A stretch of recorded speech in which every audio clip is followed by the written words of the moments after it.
After our family reunion, I checked my bank account. It was empty. The reunion had been going for 6 hours when my phone buzzed. I was standing at the dessert table, filling a plate with my sister Delphine's peach cobbler. The one with the brown sugar crust that she only makes once a year. The one that has caused actual arguments at 3 different family gatherings over who gets the last piece. When I felt the familiar vibration in my dress pocket, I didn't think anything of it at first. People had been texting and calling all day. Cousins I hadn't seen since 2019. Nephews who'd driven in from Houston and Atlanta and Memphis. The Jackson Community Center's back hall was warm and loud and smelled like collard greens and cornbread and somebody's too strong perfume.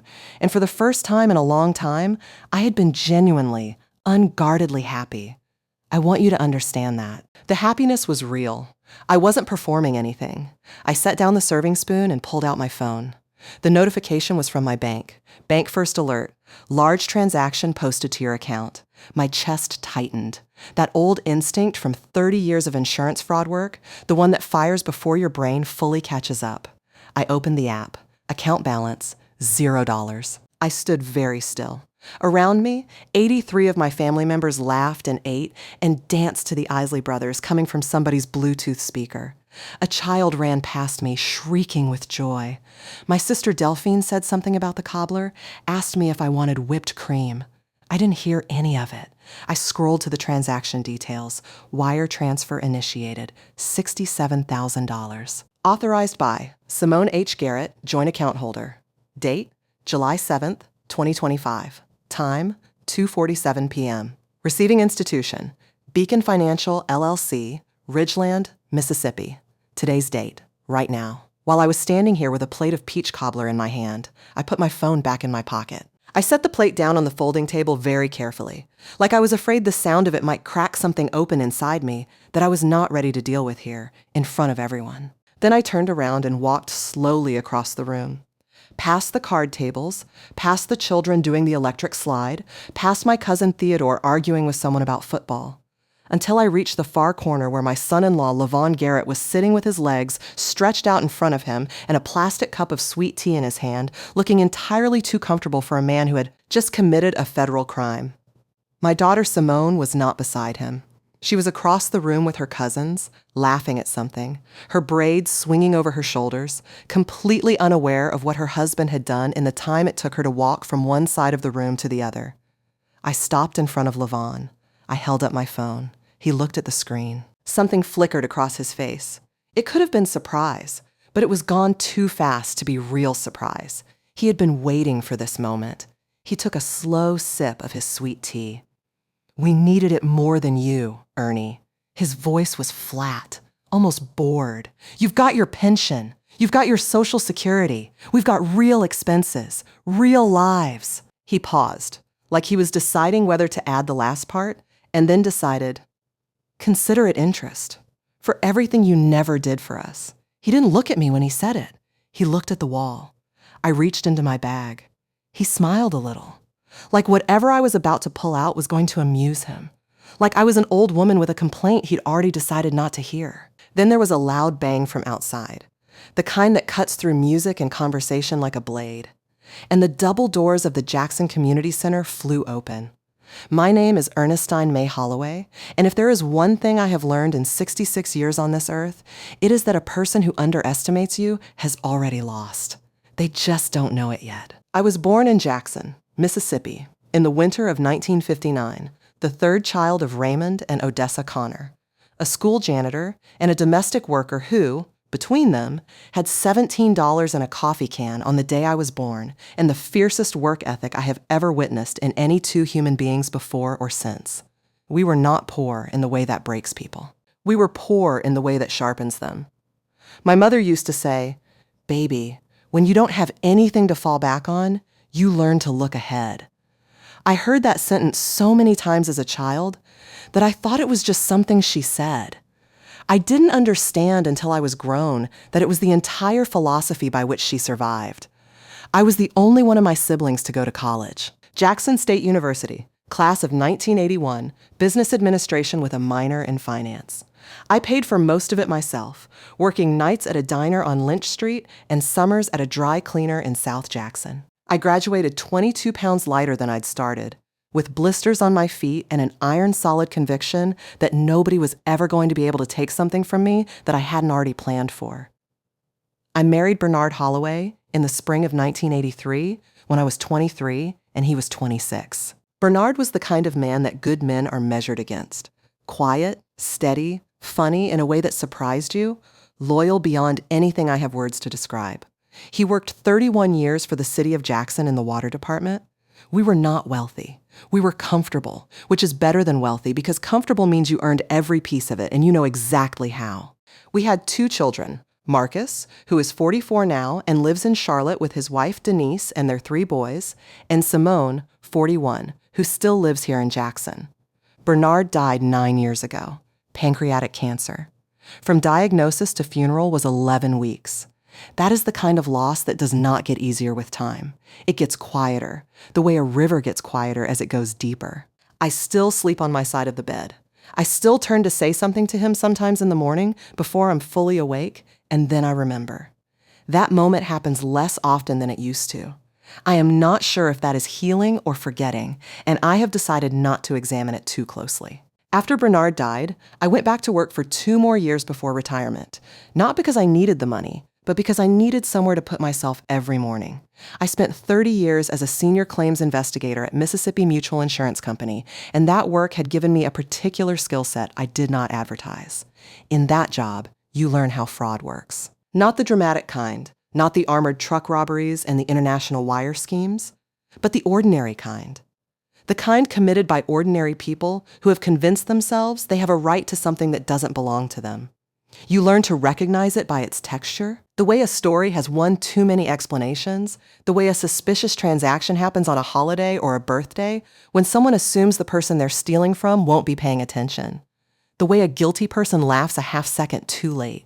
After I retired in 2023, I occupied myself with my church, my garden, my grandchildren Jalen and Kayla, and the annual Holloway family reunion, which I organized every 2 years because nobody else would.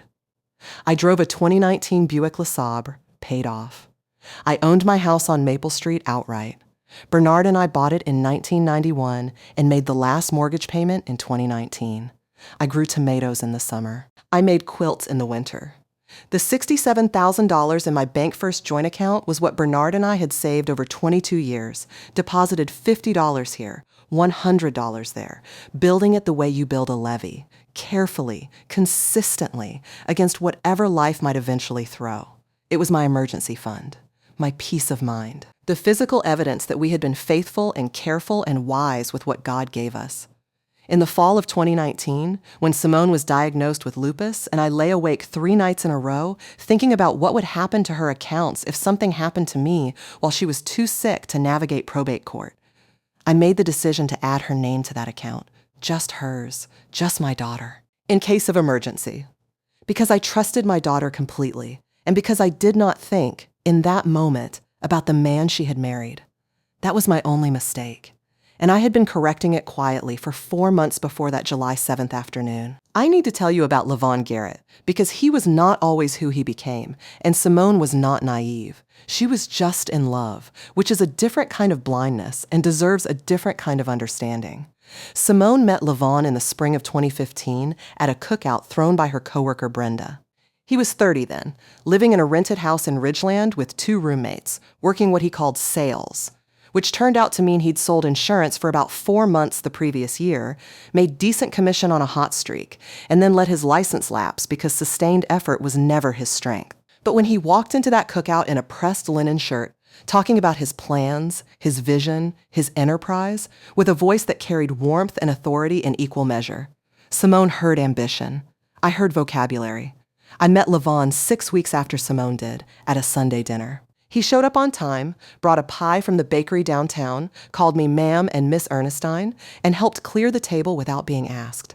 He was charming in the practiced way of someone whose charm has been calibrated over years of needing things from people. He'd learned what questions to ask, when to listen, when to pivot. He was good at the performance. I noticed things. Small things that a fraud investigator notices and most people don't. When he talked about money, his eyes went somewhere else. Not greedy. Exactly. More calculating. like he was always doing arithmetic. When I mentioned my pension, he said, "That's real security, Miss Ernestine. That's what we're working toward." The "we" was interesting. He'd known Simone 6 weeks. When Simone paid for dinner at a restaurant 3 weeks into knowing him, he didn't offer to split or to pay next time. He simply let it happen. When he described his business plans, the details shifted depending on who was asking.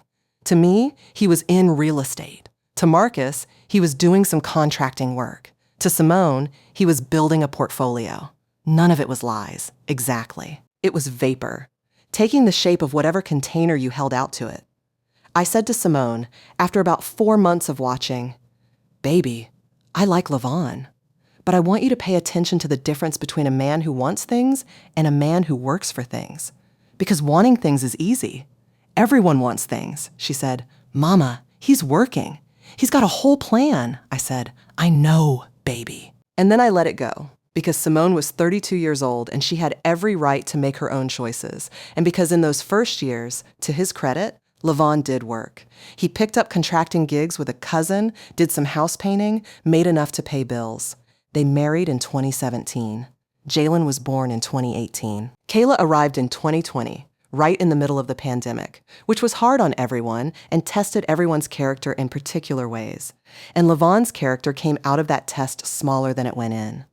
The lupus diagnosis came in the fall of 2019. Simone's immune system turned against itself. The fatigue, the joint inflammation, the flares that could lay her flat for 3 days running. She cut back to part-time at the hospital where she worked in medical billing.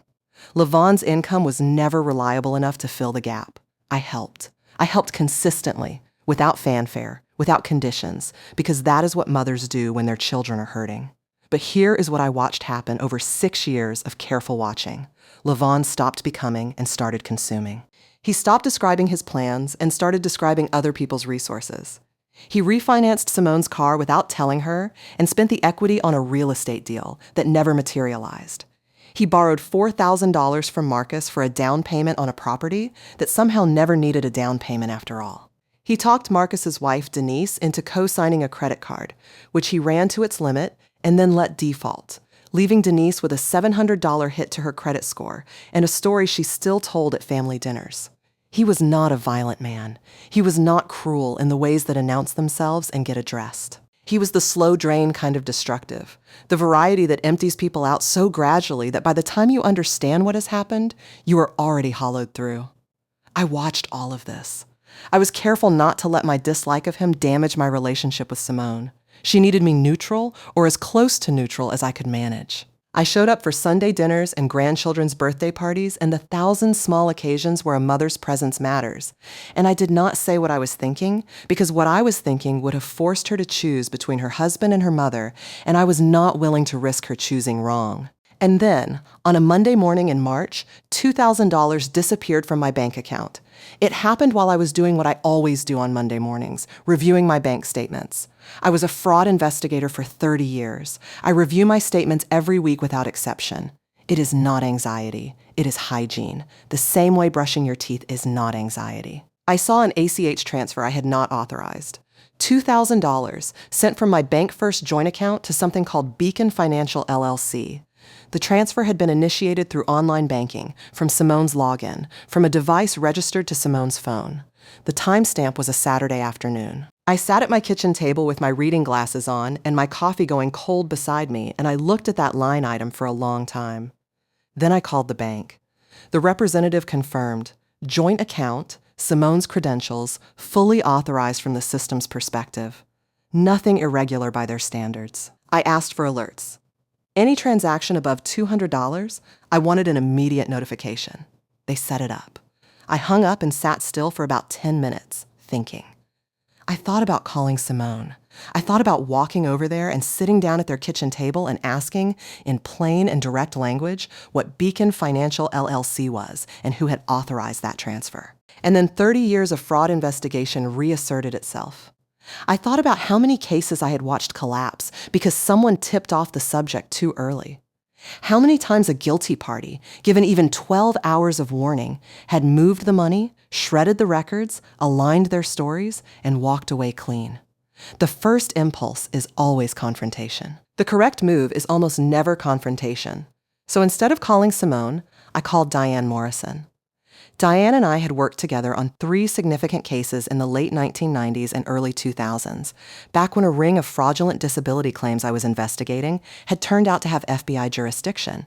She'd been a young agent then, meticulous, fast, unimpressed by dramatics. She was a special agent now, stationed in Jackson, Financial Crimes Division. We had stayed in touch across the years in the way 2 people stay in touch when they respect each other's minds. Cards at Christmas, occasional calls, lunch once a year or so. I called her cell. It rang twice. "Ernie," she said. "It's been a minute."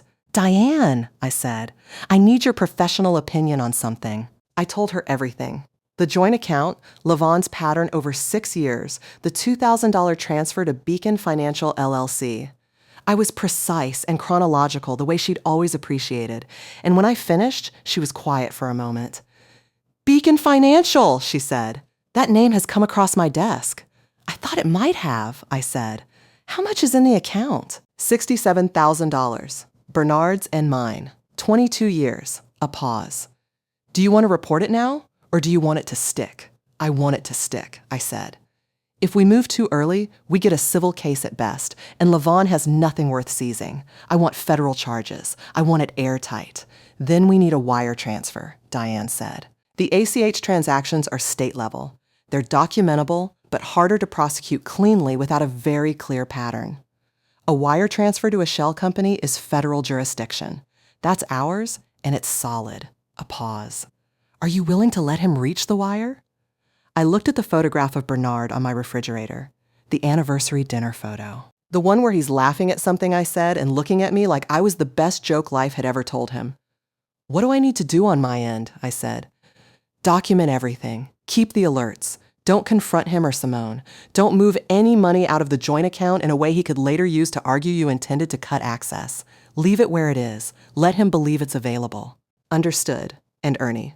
"I'm sorry this is happening." "Don't be sorry," I said. "Just be ready."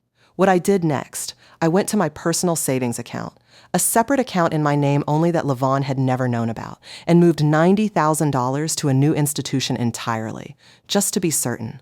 The $67,000 in the joint account I left in place. It became bait. I kept it bait.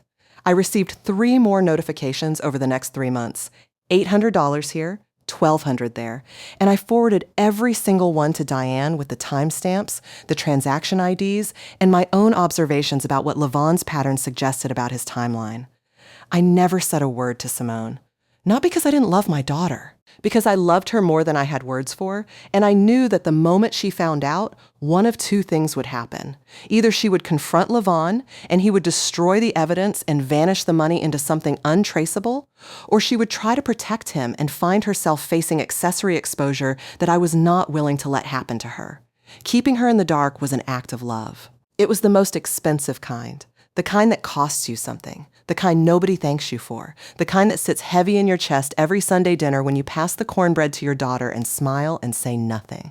That is what protecting someone actually looks like, most of the time. Not dramatic, not visible. Just the long, quiet work of carrying the weight so they don't have to. By May, Diane's team had confirmed what I already suspected. Beacon Financial LLC was a shell company registered in Madison County to Lavon's cousin, a man named Terrence Garrett who lived in Ridgeland and worked cash construction jobs. The account had been receiving multiple transfers from various sources, all deliberately kept below $3,000. A structuring strategy to avoid the automatic suspicious activity reports that financial institutions are required to file for larger transactions. Someone had taught Lavon about those thresholds, or he'd researched them himself. Either way, it indicated premeditation. "He knows what he's doing," Diane told me on a Tuesday evening. "This isn't improvised. He's been planning this." "Yes," I said. "He's been planning this since he found out the account existed. He's going to make the big move eventually. He'll want the whole amount before you catch on, or before you do something like remove Simone's access. Something will trigger him. Then I'll give him a trigger," I said. I had been thinking about the family reunion since March. We hold them every 2 years, and I am the one who organizes them. The venue, the catering, the newsletter, the family logistics. This year, in the weeks before July, I let Simone overhear 2 separate conversations in which I mentioned, casually, that I was thinking about talking to the bank and maybe simplifying things now that the children are grown and settled. I said it to Delphine on the phone. I said it to Marcus when Simone was in the next room. I made it sound like idle thinking, the kind of thing an older woman says when she's doing a life review. What I was doing was lighting a fire under Lavon's timeline. I also retained my attorney, Theodore Marsh at Marsh and Associates in downtown Jackson, and had him prepare a civil complaint for financial elder abuse under Mississippi Code. A document sitting in his files, complete, waiting for the criminal charges to trigger it. Between federal wire fraud charges and a civil elder abuse suit, Lavon's legal exposure would be comprehensive enough to reach every corner of his financial life. I booked the Jackson Community Center for July 7th. I arranged catering from Sister Roberta at my church, who makes red beans and rice that people have driven an hour to eat. I sent the family newsletter, confirmed the DJ, assigned the potluck dishes. I organized the entire reunion the same way I had organized every reunion before it, completely, carefully, with no indication that anything was different this year. Diane called me the Saturday before. Terrence Garrett's account has been flagged for an incoming transfer that hasn't cleared yet. The mechanics are in place on our end. We'll be monitoring in real time. The moment that wire clears, we execute. Good, I said. Ernie, once this starts, it doesn't stop. I looked around my kitchen. The tomato plants on the windowsill, the quilt in progress on the chair in the corner, the one I was making for Kayla in purple and yellow because those were her colors this year. The photograph of Bernard on the refrigerator. I have never been more sure of anything, I said. We'll be on standby from 8 a.m. until the reunion ends. The moment the wire clears, we move. I'll keep my phone on, I said. Get some sleep, Ernie. I will, I said, and I did, because I had been sleeping fine for 4 months. The person who should have been losing sleep over this was not me. July 7th arrived the way every Mississippi summer day arrives. Already warm before 7 o'clock, the air thick with humidity that made the sky look gauzy and the trees look like they were holding their breath. I woke at 5:30, which is my usual time, and made myself a proper breakfast, scrambled eggs, toast with butter, sliced tomatoes from my windowsill pots. I sat at my kitchen table in the quiet of early morning and said a prayer. Not for what I was about to set in motion. I prayed for Simone, for Jalen and Kayla, for the grace to hold myself together in front of 83 family members when the time came, and for Bernard, the way I always pray for Bernard. Not asking anything, just telling him I was still here and still carrying what we built together. Then I got up, got dressed, and drove to the community center to set up. By 10 o'clock, family was arriving in waves. My sister Delphine and her husband James from Memphis, Delphine carrying the peach cobbler in both hands like she was transporting something sacred. My brother Cornelius from Natchez, who is genuinely the funniest man I know and transforms any room he enters. My cousin Theodore and his enormous Baton Rouge family. Marcus drove up from Charlotte the night before with Denise and their 3 boys, who immediately located every cousin under 12 and formed a pack. Simone arrived at 10:30 with Lavon and the grandchildren. Jalen was in a polo shirt, being 9 and serious about it. Kayla was in a yellow dress with ruffles at the hem, and she ran to me before she'd said hello to anyone else. Grandma Ernie! She hit me around the waist with her full force. I held her. A beat longer than usual. She smelled like children's shampoo and something sweet, coconut maybe, and for a moment I let myself just stand there and be her grandmother and nothing else. Hey, my love, I said. Jalen fist bumped me with great seriousness, trying to manage his cool, but then the smile got through and he hugged me too. 9 years old and already working so hard at being grown. I made a note in my heart to tell him sometime soon, when the time was right, that he had plenty of time. That being a child was its own work worth doing. Lavon greeted me with a nod and a flat Miss Ernie and moved past me toward the food tables. Simone hugged me and asked if there was anything she could help with. I put her in charge of the dessert table. It kept her busy on the far side of the room from Lavon for most of the afternoon, and it gave me clear sightlines to both of them without appearing to watch either. The day was genuinely beautiful. That is the part I did not anticipate, that it could be so beautiful while I was carrying what I was carrying. But there it was. 83 members of the Holloway, Connor, and Johnson families filling that back hall with noise and music and laughter and the smell of Sister Roberta's cooking, which could make a person forget most of their troubles for the duration of a plate. The macaroni salad caused a 20-minute argument about whose recipe it was. My cousin Theodore's youngest son, who is 6 and built like a small linebacker, knocked over an entire tray of dinner rolls and then turned to face the room with the expression of a child who has decided innocence is his best legal defense, and everyone within 20 feet laughed until they had to hold themselves. I took pictures. I hugged people I hadn't seen in 2 years. I ate 2 full plates of food and drank 3 glasses of sweet tea.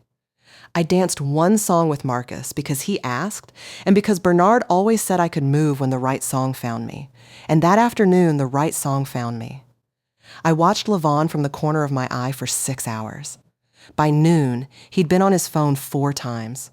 By 1 o'clock, he'd stepped outside twice. He ate very little, picked at a plate of food, and abandoned most of it.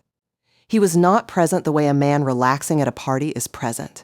He was present the way a man waiting for a transaction to clear is present, technically in the room, but his attention elsewhere, checking and rechecking something only he could see. At 2:44, I watched him move toward the corner near the fire exit and raise his phone to his ear. At 2:47, my phone buzzed in my dress pocket. I looked at the notification. I looked at the 0. I stood at the dessert table and I breathed in and out once, slowly, and then I set down Delphine's cobbler and turned around. I walked across the room the way I used to walk into interview rooms at Mississippi Mutual, deliberately, without any visible urgency. A rushing woman can be talked past or outmaneuvered. A still woman cannot be. Levon saw me coming. He'd returned to his chair, the folding chair in the far corner, legs stretched out, sweet tea in hand, performing the posture of a man with nothing on his conscience. His eyes tracked me across the room, and when I was close enough, he looked away. At the wall. At nothing. I stopped in front of him. I held up my phone. He looked at the screen, took his time, looked at the number, looked away again, took a long sip of his sweet tea. "We needed it more than you, Ernie." His voice had that flat, bored quality I'd come to understand over the past months was not real confidence, but the performance of it. You've got your pension. You've got your Social Security. We've got real expenses, real lives to build. He paused, like he was weighing whether to add the rest, and decided yes. Considerate interest. For everything you never did for us over the years. He still didn't look at me when he said it.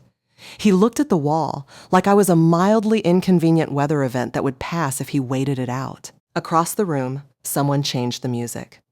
Luther Vandross, Here and Now, slow and full of warmth.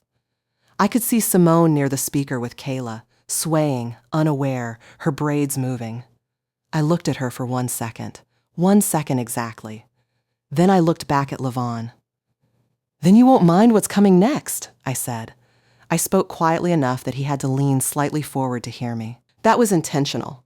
I have interviewed 100 fraudsters, and the quiet ones always made people lean in.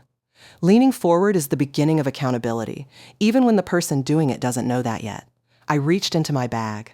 It is a large, structured leather tote, the kind a woman carries when she used to carry case files every day for 30 years and never stopped needing the room. My hands were steady. 22 years of building that account, 30 years of investigating fraud, 9 years of being a widow and handling everything alone. I had earned steady hands. I removed a manila envelope.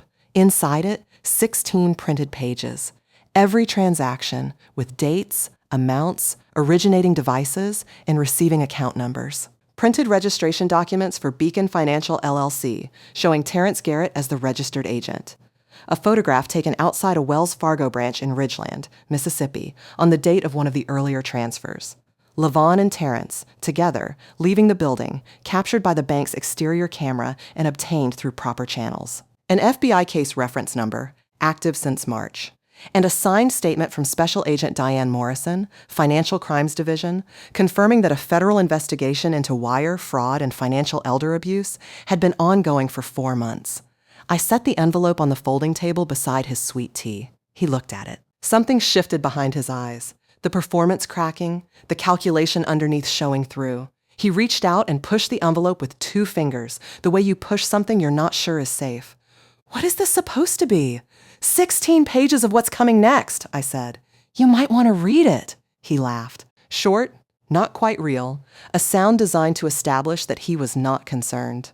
"Ernie, I don't know what you think you put together, but..." The bang came before he finished the sentence. Loud, percussive, unmistakable.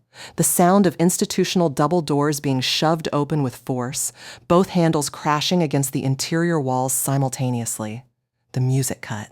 The room went silent in the collective, instinctive way that happens when something unscheduled enters a gathering and the human body recognizes that the situation has changed. Children looked up. Adults turned. 4 people in Navy FBI jackets walked through the doors of the Jackson Community Center. Behind them, 2 uniformed Hinds County Sheriff's deputies. Walking at the front of the group was a tall black woman in her late 40s, dark blazer, no wasted motion, the kind of walk that belongs to someone who knows exactly where they're going and has earned the right to go there without announcing themselves. Special Agent Diane Morrison looked directly at Levon Garrett. He stood up from his chair. The sweet tea fell over, hit the floor, and nobody moved to right it. Levon Garrett. Diane's voice was professional, measured, the kind of measured that fills a room all the way to its corners. "I'm Special Agent Diane Morrison, Federal Bureau of Investigation. You are under arrest for wire fraud in violation of 18 United States Code Section 1343 and financial elder abuse under Mississippi Code Section 97235. Please keep your hands where I can see them." The room held still. Simone, across the hall, made a sound I had never heard from her before, a single sharp exhale, like something had hit her in the sternum. Kayla, still in her yellow dress with the ruffles, pressed her face into her mother's side. Jalen stood very straight beside them, his face set in an expression too adult for 9 years, the expression of a child trying to understand something that shouldn't be a child's problem to understand. Marcus materialized beside me. I don't know from which direction. His hand settling on my elbow, steady and warm. Levon did not run. I had considered the possibility. I had told Diane about both exits. But he didn't run. He stood while one of the agents moved around behind him, and when the handcuffs clicked into place, he flinched but made no sound. They turned him toward the door, and as they moved him past me, he looked at me. One look, direct, for the first time in the entire afternoon. I looked back at him with nothing on my face. Because there was nothing left. I had spent 4 months grieving and planning and protecting, and now it was simply done, and what was left was not triumph or satisfaction. It was just the particular stillness that comes when a thing that needed to happen has finally happened. They walked him through those double doors, and that was the last time I saw Levon Garrett outside of a courtroom. The room stayed quiet for a long moment after they walked him out. That particular quiet that follows something that cannot be undone and knows it. And then my cousin Theodore said, from somewhere behind me, "Lord, have mercy." And the room breathed again. I was already moving towards Simone. She was standing exactly where I'd last seen her, one hand on top of Kayla's head, the other pressed flat against her own chest like she was trying to hold something in. Her face was the geography of shock. Not the surprise shock of something you never imagined, but the deeper kind, the shock of a thing you suspected for years finally stepping out of the shadows where you'd been carefully not looking. I reached her and put both arms around her, and she broke, not quietly. Simone cried the way we Connor women cry, from the whole body, from somewhere below language, from 30 years of love and 6 years of a marriage that had been slowly draining her, and 2 years of lupus, and trying so hard and loving a man who was consuming the love she offered without ever returning anything real. She cried until Kayla started crying too, because she was 7 and she didn't understand what had happened, but she understood that her mother was shattered, and I held them both. My daughter and my granddaughter in her yellow ruffled dress. In the middle of the back hall of the Jackson Community Center, while 83 of my family members gave us the dignified, careful distance that our family knows how to give. Marcus was with us in a moment, arms around all 3 of us, his voice low and steady in the way Bernard's had always been. "We've got you. Both of you. We've got you." When Simone could speak, she lifted her face from my shoulder and looked at me. "Mama, did you know?" "Yes, baby. How long?" 4 months. She closed her eyes, held them closed. Why didn't you tell me? Because you would have warned him, I said. No accusation in it, just the truth, set down gently. And then nothing would have been provable, and he would have done it again. To you, maybe. To someone else. And your name is on that account. If this had gone a different way, you could have been charged too. I made sure that didn't happen. She was quiet for a long moment. Then, you protected me. That's what I do, Simone, I said. That's the only thing I've ever consistently done. Terrence Garrett was arrested that same afternoon at his home in Ridgeland. The $67,000 wire, along with the $23,000 in prior ACH transfers, was frozen in the Beacon Financial LLC account within hours of the initial transfer. The FBI's Financial Crimes Unit and Bank First Fraud Department had coordinated the freeze in advance. Nothing moved. Every dollar stayed traceable. My attorney, Theodore Marsh, filed the civil complaint for financial elder abuse the following Monday morning. Between the federal criminal charges and the civil suit, Lavon's legal position was what Theodore described, with visible satisfaction, as comprehensive. He said, "Ernie, this is as airtight as I've seen in 20 years of practice. He's not walking away from this. He was right." In September, Lavon Garrett pleaded guilty to 1 count of federal wire fraud and 1 count of financial elder abuse in the United States District Court for the Southern District of Mississippi.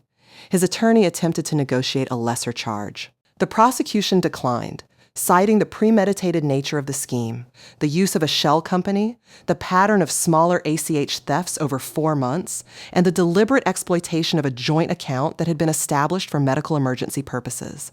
Lavon was sentenced to 37 months in federal prison and ordered to pay full restitution. $67,000 for the wire transfer, plus $23,000 for the prior ACH transfers. $90,000 total to be paid in full. Every dollar recovered. Terrence Garrett pleaded guilty to conspiracy charges, received a suspended sentence with probation and community service, and cooperated fully with the prosecution. The restitution arrived in 2 installments. I deposited it in a new account at a new institution. Just my name on it, no one else's, not now and not ever again. I had Theodore Marsh set it up as the Bernard Holloway Family Trust, properly structured, with a will directing its distribution equally among Marcus's children and Simone's children at the time of my death, bypassing any spouse or partner who had not been continuously married to a beneficiary for at least 5 years. Theodore said that was a very specific provision. I said, "Experience is an efficient teacher. In the weeks after the arrest, I focused on Simone. She was not charged, not implicated, fully protected. I had made certain of it from March onward. But she was wrecked in the specific way that people are wrecked when the life they built with someone is revealed to have been built partly on their own exploitation. And she didn't have the luxury of processing it slowly because she had 2 children who still needed school lunches and homework supervision and someone to assure them, firmly and often, that their world was not ending. I helped her in the ways that were mine to give. I paid off what remained on her car, $8,400. I helped her find a 2-bedroom apartment in a quiet Northeast Jackson neighborhood, close to Jalen's elementary school and close enough to me that I could be there in 12 minutes. I co-signed the lease and made clear to the landlord that I was the financial guarantor and the sole decision maker on the account. I watched the grandchildren on Tuesdays and Thursdays, which I had already been doing. And every Sunday I made dinner. Enough food to last the whole week, so that Simone came home from her part-time job on Monday through Saturday to something already done. One thing already handled, one decision already made for her. We didn't talk about Lavon often. When Simone needed to, I let her lead. There were nights she was furious at him. There were nights she was furious at herself, picking over every moment she'd noticed something and talked herself out of it. There were nights she sat at my kitchen table and couldn't name exactly what she was feeling, and I sat across from her with my own coffee, and I didn't try to name it for her either. Some feelings don't need naming to be sat with. One evening in October, 3 months after the arrest, the kitchen smelling of the vegetable soup I'd made, Simone looked at me across the table and said, "Mama, during those 4 months you were investigating him. Every Sunday dinner, every time we talked on the phone. How did you sit there and say nothing?" I thought about it honestly before I answered. You know how, when Kayla was 2 years old and she'd reach for the stove, and you'd guide her hand away? Not a big production, not a lecture. Just redirect. Quiet, consistent, every time. Simone looked at me. Yes, it was like that, I said, just on a larger scale and with more paperwork. She laughed. The first real one I'd heard from her in weeks. The kind that breaks through when something genuinely lands funny, the involuntary kind. It cracked the air in the kitchen like a window opening. "You are the strangest woman," she said. "I am your mother," I said. "It's the same thing." The following spring, I expanded my garden. I added a raised bed along the fence line. Collard greens, sweet peppers, 2 varieties of tomatoes, a row of marigolds at the edge, because Bernard always said marigolds keep the pests away, and he was right about almost everything. I started going to a line dancing class at the community center on Wednesday evenings with Delphine, who'd moved back to Jackson after James retired and needed something to do on her feet. I joined the quilt circle at my church. I began, for the first time in 9 years, to think carefully about what I actually wanted from the years ahead. Not what needed managing, not what crisis needed addressing, not what duty needed performing, but what I genuinely wanted for myself. The answers surprised me with their smallness. Not smallness as lack, but smallness as precision. The garden. The quilts. The grandchildren on Tuesdays. Sunday dinners with Marcus when he visited and with Simone and the children every week. The way Mississippi light goes honey gold in late October in the afternoon, coming through the kitchen window at the angle that used to make Bernard stop whatever he was doing and just look at it for a moment. That was what I wanted. That was enough. More than enough. The reunion the following summer had 61 people instead of 83. Some relatives couldn't make it, and some I was less invested in seeing now that I was paying closer attention to what gave me peace versus what cost me energy. But it was good. It was real. It was a Holloway family reunion without anything hidden in it, and that lightness was something I felt all day. Jalen was 10 by then, and he had recently decided he was interested in how buildings stay up. Structural engineering, he'd learned the word for it, and he used it with the precision of someone who has found the thing that fits their mind. He spent part of the afternoon showing me photographs on his tablet, famous bridges, the Eiffel Tower, a suspension bridge in Japan. He explained load distribution with the seriousness of a person who is 10 years old and has decided that seriousness on this subject is appropriate. I listened to every word. I asked questions. I meant everyone. Kayla, 7 now, had decided to become a chef. She brought a dish to the reunion, a macaroni salad that she had made herself, with Simone supervising but keeping her hands off. It was oversalted and slightly underdone and absolutely imperfect in every measurable way. And it was the best macaroni salad I have ever eaten, because she made it and she was proud of it and she watched my face when I took the first bite. I told her it was the best I'd ever had.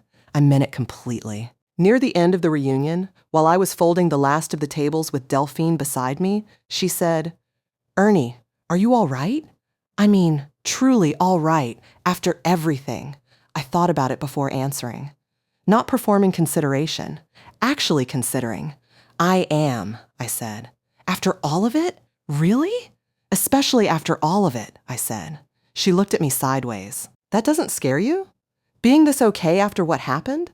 I set the folded table against the wall and looked at my sister.